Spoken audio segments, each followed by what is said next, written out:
சென்னையில் பெய்த பலத்த மழையினால் பட்டாசு வியாபாரம் பாதிக்கப்பட்டு 30% அளவிற்கு இழப்பு ஏற்பட்டுள்ளதாக விற்பனையாளர்கள் தெரிவித்துள்ளனர்.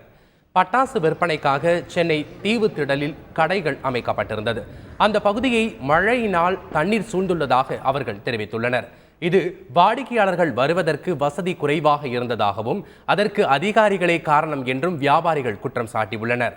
பட்டாசு விற்பனைக்காக நிரந்தர கடைகளை அமைக்க வேண்டும் என்றும் தங்களுக்கு ஏற்பட்ட இழப்பை ஈடுகட்ட அரசு நடவடிக்கை எடுக்க வேண்டும் என்றும் பட்டாசு விற்பனையாளர்கள் கோரிக்கை விடுத்துள்ளனர்.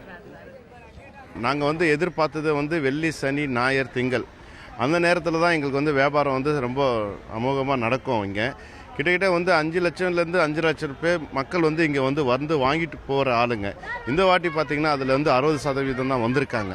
என்ன காரணம்னா மழை ஒரு காரணம், ப்ளஸ் இங்கே தண்ணி தேங்கிட்டு இருக்கேன்.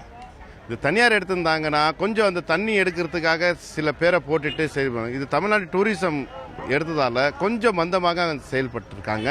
அதால் தான் நம்மளுக்கு வியாபாரம் கொஞ்சம் குறைஞ்சிருக்கு.